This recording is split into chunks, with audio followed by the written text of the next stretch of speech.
ప్రియమైన దేవుని బిడ్డలారా, యేసుక్రీస్తు వారి నామములో మీకు వందనాలు. ఈరోజు ఒక ముఖ్యమైన సత్యాన్ని మీకు తెలియజేయాలని ఆశపడుతూ ఉన్నాను. అదేంటంటే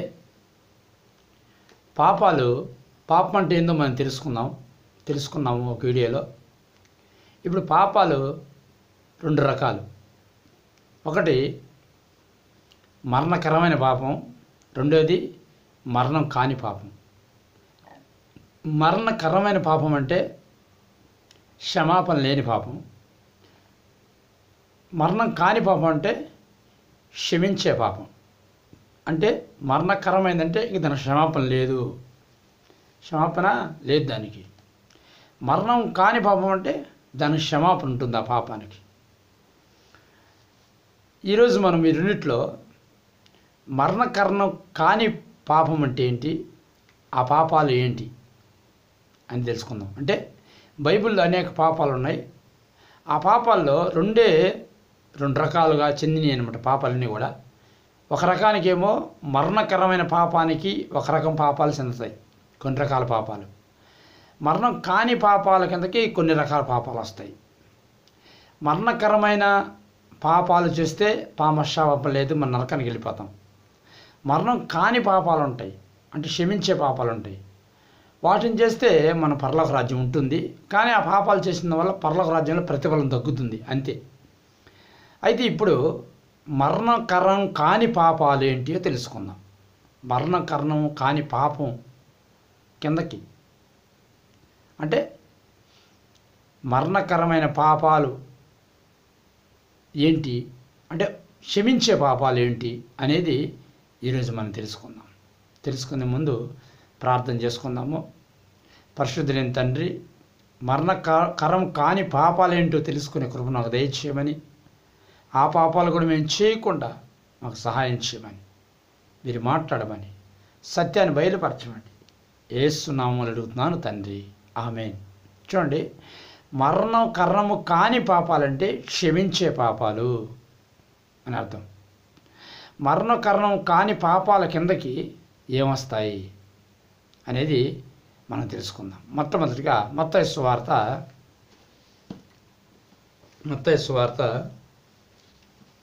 చదువుకుందాం. ఆ మాటను మనము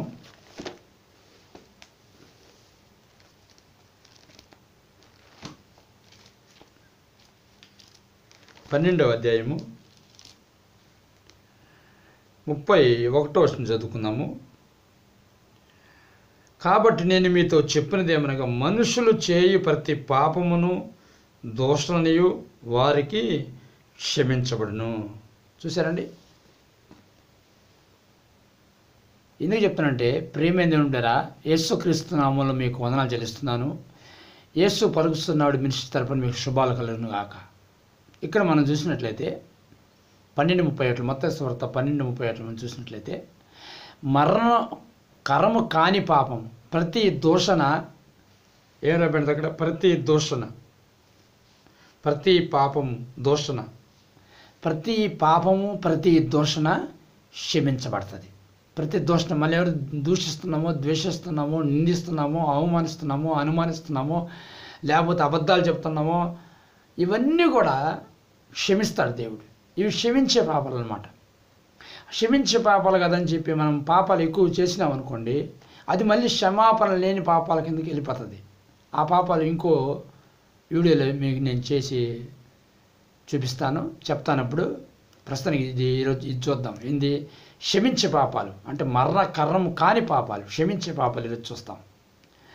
అయితే గమనించండి, ప్రతి పాపాన్ని కూడా క్షమించే పాపం అయితే దేవుడు తప్పకుండా క్షమిస్తాడు. మళ్ళీ దూషించే దోషణలు క్షమిస్తాడు కానీ పరలోక రాజ్యం ఉంటుంది. కానీ ఆ పరలోక రాజ్యంలో స్టేజీలు తగ్గుతాయన్నమాట, ప్రతిఫలం తగ్గుద్ది. మనం అల్ప స్టేజీలో ఉంటాం, అల్ప స్థానంలో ఉంటాం. మనం హై స్థానంలో ఉండాలి, హెచ్చింపు స్థానంలో ఉండాలంటే ఏ పాపం చేయకుండా, మరణకరమైన పాపం చేయకుండా, మరణ కాని పాపం చేయకుండా మనం పర్ఫెక్ట్గా జీవిస్తే పరలోకంలో మనకి హెచ్చు స్థానంలో ఉంటాం. పరలోకంలో తక్కువ స్థానం ఉంటావు ఈ పాపాలు చేస్తే. ఇప్పుడే మరణకరణం కాని పాపాలు చేస్తే, అంటే క్షమించే పాపాలు చేస్తే పరలోక రాజ్యంలో తక్కువ స్థానంలో ఉంటావు. పరలోక రాజ్యం ఉంటుంది, అయితే తక్కువ స్థానంలో పరలోక రాజ్యంలో ఉంటాం. అక్కడ కూడా పరలోక రాజ్యంలో స్టేజీలు ఉన్నాయన్నమాట. స్టేజీలు ఉన్నాయి.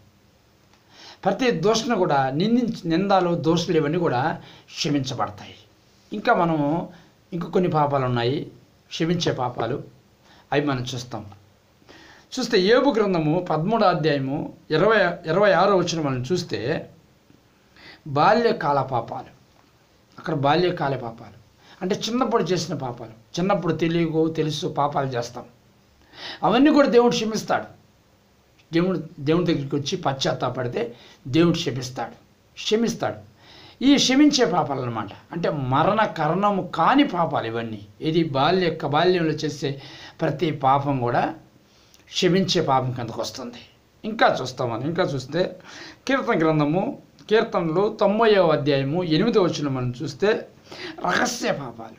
రహస్యంగా కొన్ని పాపాలు చేస్తాం ప్రభువుని నమ్ముకోక మునుపు. అర్థమవుతుందండి? రహస్యంగా పని ఎవరు చూడలేదులే అని మనం ఏం చేస్తామంటే రహస్యంగా పాపాలు చేస్తాం. ఈ రహస్య పాపాలు కూడా దేవుని దగ్గరికి వచ్చి ప్రభు దగ్గరికి వచ్చి ఒప్పుకుంటే ఆయన రక్తంలో మనం శుద్ధీకరించి మన పడడం ద్వారా ఆ పాపాలను రహస్య పాపాలను కూడా క్షమిస్తాడు. అర్థమవుతుందండి? ఈ రహస్య పాపాలను కూడా దేవుడు క్షమించడానికి ఆస్కారం ఉంటుంది. ఈ రహస్య పాపాలు ప్రతి ఒక్కరు కూడా రహస్య పాపాలు ఒప్పుకోరు. రహస్య పాపాలు మనుషులకు చెప్పనవసరం లేదు, దైవజనులకు చెప్పనవసరం లేదు. దేవుని సన్నిధికి వచ్చి దేవునికి మాత్రం చెప్పుకుంటే క్షమించేవాడు దేవుడు కనుక మనస్ఫూర్తిగా మనం ఒప్పుకున్నప్పుడు మనస్ఫూర్తిగా దేవుడు మనం చేసిన ప్రతి ఒక్క బాల్యకాల పాపాలని, మనం చేసిన ప్రతి ఒక్క రహస్యంగా చేసిన పాపాలని, చీకట్లో చేసిన పాపాలని, ఎవరు చూడకుండా చేసిన పాపాలని, ఆ పాపాలన్నీ కూడా దేవుడు క్షమిస్తాడు. అర్థమవుతుందా? ఇంకా మనం చూస్తే కీర్తన గ్రంథము 19వ అధ్యాయము 13వ వచనం మనం చూసినట్లయితే ఇక్కడ దురాభిమానం అభిమానించడం తప్పు లేదు. కానీ దురాభిమానం అంటే దేవుని కంటే ఎక్కువగా అభిమానిస్తాం, దేవుని కంటే ఎక్కువగా ప్రేమిస్తాం. అర్థమవుతుందండి? అభిమానం ఎక్కువ ఉండకూడదు. అభిమానం ఎవరి మీద అయితే ఎక్కువ ఉంటుందో వారి దృష్టిలో మనం వారితో మనం పాపం చేసినట్లే, వారిని బట్టి మనం పాపం చేసినట్లే. అర్థమవుతుంది? దురాభిమాని పాపాలు కూడా దేవుడు మనకి క్షమిస్తాడు. ఇప్పుడు మనము దురాభిమానం ఎవరి మీద పెంచుకుంటున్నామంటే సినిమా యాక్టర్ల మీద, క్రికెటర్ల మీద, సినిమా యాక్టర్ల మీద, రాజకీయ నాయకుల మీద, ఇంకా ఎక్కువగా ప్రేమించే వాళ్ళ మీద, అభిమానించే వాళ్ళ మీద, మన మాట వినే వాళ్ళ మీద మనం ఈ యొక్క అభిమానం పెంచుకుంటాం. దేవుని కంటే ఎక్కువ కూడా అభిమానం పెంచుకుంటాం. ఈ పాపాలన్నీ కూడా దేవుడు క్షమిస్తాడు. ఈ అభిమానం కోవకు చెందిన ప్రతి పాపాన్ని కూడా దేవుడు క్షమిస్తాడు. కానీ పరలోక రాజ్యంలో అల్పస్థానం ఉంటుంది, నీకు క్షమిస్తాడు. ఇంకా మనం చూస్తాం ఇంకేం పాపాలంటే హెస్కేలు గ్రంథము 18వ అధ్యాయము మనం 14వ వచనం మనం చూసినట్లయితే, మళ్ళీ సంఖ్యాకాండము 14వ అధ్యాయము 18వ వచనము, మళ్ళీ 18వ అధ్యాయము 14వ వచనం సంఖ్యాకాండం మనం చూసినట్లయితే తల్లిదండ్రులు చేసిన పాపాలను కూడా యేసు ప్రభు రక్తంలో కడుగుతాడు. ఆయన దగ్గరికి వచ్చి క్షమాపణ మనం వేడుకుంటే తల్లిదండ్రులు చేసిన పాపాలు కూడా దేవుడు క్షమిస్తాడు. ఇవన్నీ కూడా క్షమించే పాపాలు, మరణ కారణము కాని పాపాలు అన్నమాట. అంటే నరకానికి తీసుకొని వెళ్లకుండా ఉండే పాపాలు ఇవి. కాకపోతే పరలోక రాజ్యంలో తక్కువ స్థానానికి మనం ఈ పాపాలు చేయడం ద్వారా మనకు తక్కువ స్థానం లభిస్తుంది. ఇంకా మనం చూస్తే యోబు గ్రంథము 15వ అధ్యాయము 5వ వచనము, కీర్తన గ్రంథము 39వ అధ్యాయం 1-2 వచనాలు చూస్తే అక్కడ మాటల వలన పాపాలు. ఈ మాటల ద్వారా మనం పాపాలు చేస్తాం. చెడు మాటలు మాట్లాడి, ఆడమాట ఈడమాటలు చెప్పి, దొంగ మాటలు చెప్పి, రహస్య మాటలు చెప్పేసి, కొంపలు ముంచే మాటలు, తన్నించే మాటలు, తాగుబోతు మాటలు, ఇతరులను తిట్టే మాటలు, దూషించే మాటలు, ద్వేషించే మాటలు, బూతు మాటలు, శరీరకమైన మాటలు, ఈ మాటలు క్షమించబడతాయి. ఈ మాటలు కూడా దేవుడు మనల్ని క్షమిస్తాడు. ఇవి కూడా క్షమించే పాపాల కిందకు వస్తాయి. అయితే క్షమించే పాపాల కిందకు వస్తాయి కానీ పరలోక రాజ్యంలో మనకు తక్కువ స్థానము ఉంటుంది. కనుక ఆ తక్కువ స్థానం నీకు ఉండకుండా ఎక్కువ స్థానం నీకు కావాలంటే నువ్వు ఇప్పుడు చెప్పిన పాపాలని కూడా నువ్వు ఒప్పుకొని మళ్ళీ పాపం చేయకుండా ఉండాలి. మళ్ళీ పాపం చేస్తే నీకు పరలోక రాజ్యంలో తక్కువ స్థానం ఉంటుందన్నమాట. కనుక తల్లిదండ్రులు చేసిన పాపాలు కూడా దేవుడు క్షమిస్తాడు. ఇది క్షమించే పాపం కిందకు వస్తుంది. ఇంకా మనం చూస్తే చూడండి, కీర్తన గ్రంథము 109వ అధ్యాయము 7వ వచనం, మొదటి సామెతల గ్రంథము 12వ అధ్యాయము 23వ వచనం. ఏంటి అంటే ప్రార్థన చేయకపోవడం వల్ల పాపం వల్ల అనమాట. ప్రార్థన చేస్తానంటాం, ప్రార్థన చేయం. కనుక ప్రార్థన చేయడం వల్ల వచ్చే పాపాలను కూడా దేవుడు క్షమిస్తాడు. అర్థమవుతుందండి? పాపం చేస్తానంటూ ప్రార్థన చేయవు, దేవుడు ఇచ్చిన మాటను తప్పినాం. కనుక ప్రార్థన చేయబడిన తర్వాత వచ్చే పాపాలు కొన్ని ఉంటాయి.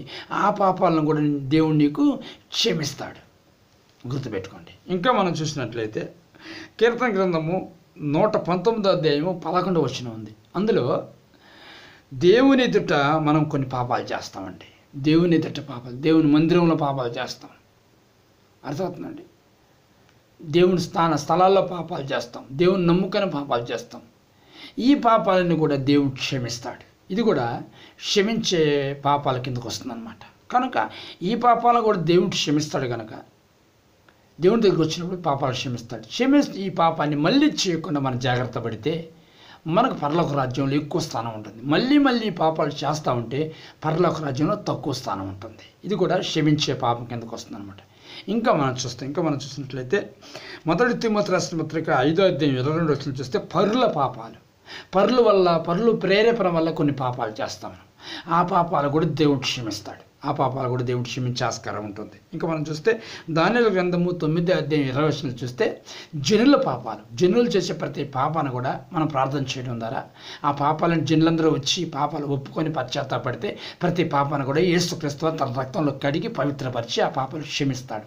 ఇవి కూడా క్షమించే పాపాలు అనమాట. ఇంకా చూస్తే లోక సువార్త 7వ అధ్యాయము 47వ వచనం చూస్తే విస్తారమైన పాపాలు, మనం చేసే ప్రతి పాపం కూడా విస్తారమైన పాపం కూడా క్షమించబడుతుంది. అది మరణకరమైన పాపం కిందకి రాకపోతే, క్షమించరాని పాపం కిందకి రాకపోతే తప్పకుండా ఆ పాపాలు దేవుడు, విస్తారమైన పాపాలను కూడా దేవుడు క్షమిస్తాడు. ఇంకా చివరికి మనం చూసినట్లయితే దేవుని సన్నిధిలో చేసే కనబడే పాపాలు కొన్ని ఉంటాయి. కీర్తన గ్రంథము 109:15 వచనంలో దేవుని సన్నిధిలో కనబడే పాపాలు ఉన్నాయి. ఆ పాపాలను కూడా దేవుడు సన్నిధిని తుడిచేస్తాడు. యేసు రక్తం కడుగుతాడు మనం పశ్చాత్తాపడితే. ఇంకా మనం చూస్తే యెషయా గ్రంథము 59వ అధ్యాయము 12వ వచనం, 59వ అధ్యాయం 1-2 వచనాలు చూస్తే సాక్ష్యం పలికే పాపాలు. మనం పాపాలు చేశామని చెప్పి ఆ పాపాలు మనం సాక్ష్యం పలుకుతాయి.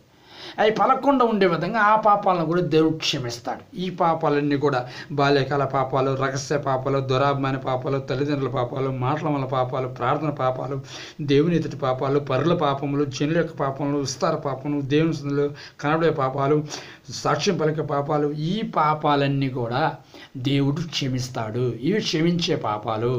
ఈ పాపాలు చేయడం వల్ల మనకు మరణం ఉండదు. మరణం అంటే రెండో మరణం, నరకం ఉండదు. కనుక మరణం కాని పాపాల కిందకి ఇవి వస్తాయి. ఒకవేళ ఈ పాపాలు ఇంకా నీలో ఉంటే దేవుని సన్నిధిలో ఇప్పుడే ఒప్పుకుంటే దేవుడు తప్పకుండా ఈ పాపాలు క్షమిస్తాడు. మళ్ళీ పాపాలు చేయకుంటే నీకు పరలోక రాజ్యంలో ఇచ్చు స్థానం ఉంటుంది.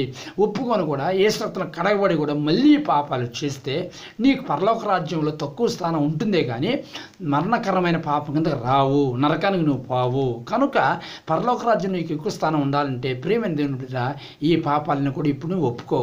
ఒకవేళ ఈ పాపాలు ఏ పాపం చేసి ఉంటావో ఈ వాక్యం అంటారు, నీవు ఆ పాపాన్ని ఇప్పుడే ఒప్పుకో. ఇప్పుడే దేవుడిని క్షమించాలని ఆశపడుతున్నాడు. మరణం కాని పాపాలను క్షమించాలని ఆశపడుతున్నాడు. కనుక ఈ పాపాలను నువ్వు ఒప్పుకోమని నేను మనవి చేస్తున్నాను. ఒకవేళ ఈ వాక్యం నీవు ఇప్పుడే పశ్చాత్తాపడితే తప్పకుండా ఒప్పుకో. నీ గురించి నేను ప్రార్థన చేసుకుందాం. పరిశుద్ధులైన తండ్రి, ప్రేమగల దేవ, మరణకరణం కానీ ఈ పాపాలను మీరు క్షమించండి తండ్రి. క్షమించి పరలోక రాజ్యంలోనైనా అయ్యా ఎవరైతే ఒప్పుకుంటున్నారు ఈ పాపాలు, ఆ పాపాలు క్షమించిన తర్వాత పరలోక రాజ్యంలో ఇచ్చు స్థానంలో ఉంచమని, ఒకవేళ మళ్ళీ పాపాలు చేస్తేనైనా నరకాన్ని తీసుకుపోకుండా ఈ పాపాలు క్షమించి పరలోక రాజ్యంలో తక్కువ స్థానం దయచేయని ప్రార్థన చేస్తూ తెలుసుకున్న ప్రతి బిడ్డను ప్రభు దీవించి ఆశ్రయించమని, పశ్చాత్తాప ప్రతి బిడ్డను ప్రభు ఈ పాపాల కడిగి శుద్ధీకరించి వందనాలు ఇస్తూ, ఏం చేసిన పాపాలను క్షమించని వందనాలు చెల్లిస్తూ యేసు నామములో అడిగి వేడుకుంటున్నాను ప్రియ పరలోకపు తండ్రి. ఆమేన్.